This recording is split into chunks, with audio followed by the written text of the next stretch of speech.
Time now for our political panel. Yesterday, we brought you an experiment by a documentary maker who posed as a 13-year-old girl on Instagram with the teen security settings on. These are the new teen security settings. And this, after just 4 days, without searching for anything, is what she was served up.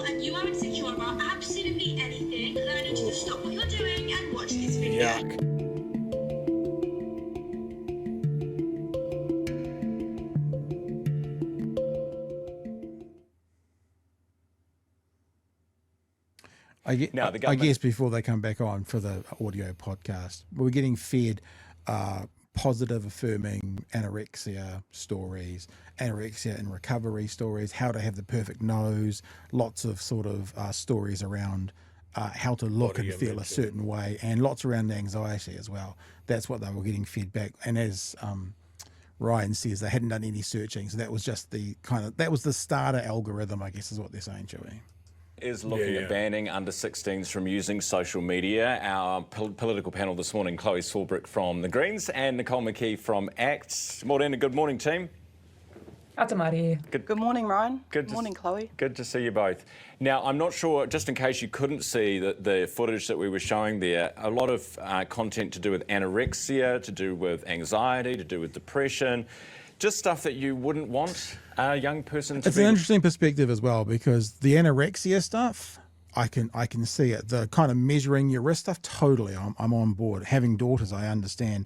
The anxiety stuff, they're a generation that are a more anxious group. I mean, depending on what exactly they were being shown around anxiety. I mean, if it was like, it's okay to be anxious kind of stuff, that doesn't feel quite as dangerous as perhaps some of the other stuff, but needless to say, basically messages around the skinnier you are, the happier you will be to 13-year-old girls is pretty shady as the bulk part of what they're being fed. Yeah.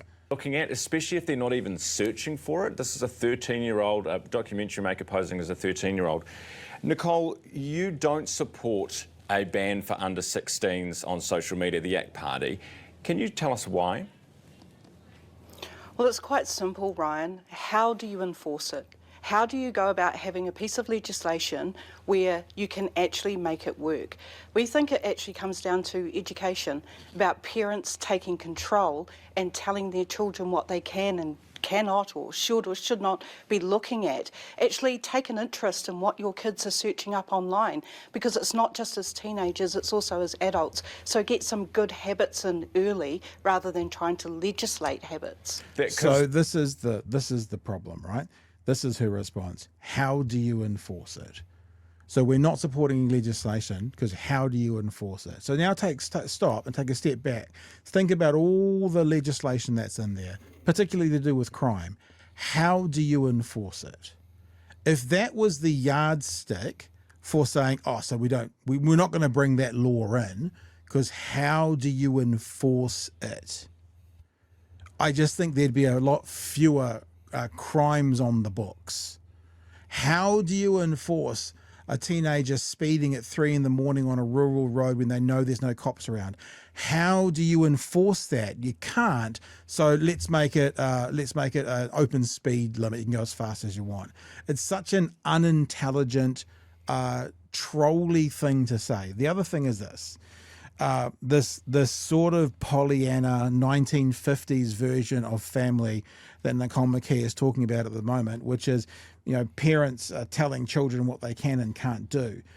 On some level, I understand what she's saying, but also this is not the world we live in.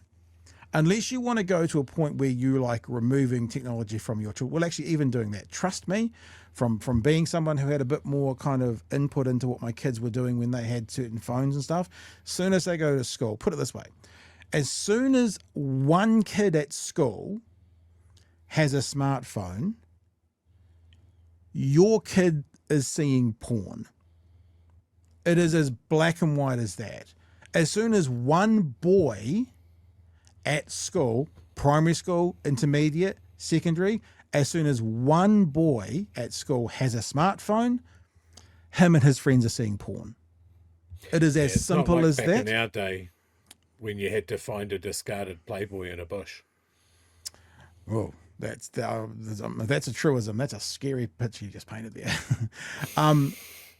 And so this is naive. This is naive from Nicole McKee. I don't know whether it's naive for the sake of being naive, i.e. it's politically expedient, or whether she really believes this. Because if she really believes this, what you've got is a 1950s housewife mentality making policy and legislation for us in 2025. And I that's actually think it's a concerning. little bit more dangerous than that, because, Pat, I was agreeing with her. I've had very similar conversations with parents concerned about kids being online and that sort of thing, and going, well, look, this is the world that they live in. This is what these devices have. You need to keep the lines of communication. Like, it was all really, really good stuff on the first pass. Mm-hmm. And then everything you said is also true. That's great. That's all good advice. But it's also an argument for not having any legislation around anything ever. Yeah, of course.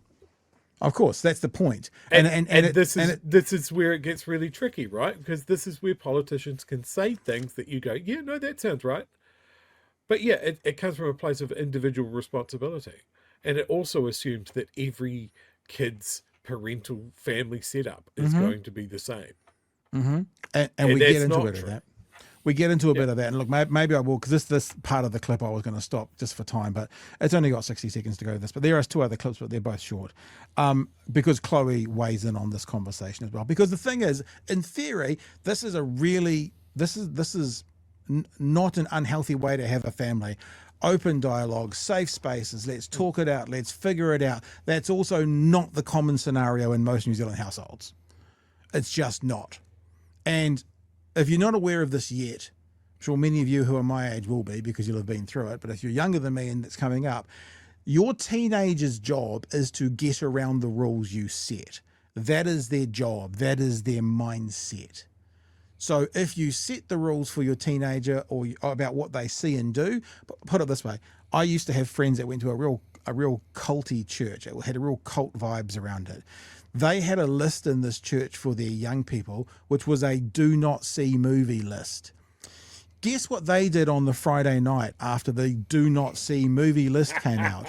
Those were the movies they went and saw. That's the attitude of a teenager. Let's get a bit more of this. This is 60 seconds for this clip.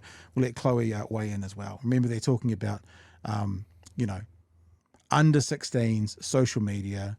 Should we put bans in place or something in place to make it harder for them to get access to? Chloe, the Aussies are having problems with this themselves, right? How do you actually age verify somebody in the first place? Yeah, I mean, this is one of the points that the Greens have made with regard to practical implementation, but I think that the bigger problem actually is regulating these platforms themselves. I think it's kind of akin to, in a climate crisis, we're looking at individuals, regular people, looking at calculating their carbon footprint, as opposed to us regulating the use of billionaires and their private jets, right? So we need to look at the core issue here, which is these platforms that are designed with these algorithms to create these kinds of emotions in our young people, which in turn produces more use of these social media platforms, but obviously incredibly detrimental outcomes in society. So the focus needs to be put squarely on those who are benefiting from doing exactly this. And I have to tell you, there's been a bit of a masterclass this week from the left messaging, because we saw this in Chippy last night, how he got the point he wanted to make out, then he came back to the question. You just saw it in Chloe as well. She wanted to put a point out there, then she came back to the question. And what it means is you don't feel like someone's giving you word salad, because they're not, because they are actually answering the question after they make the point that they want to get there as well.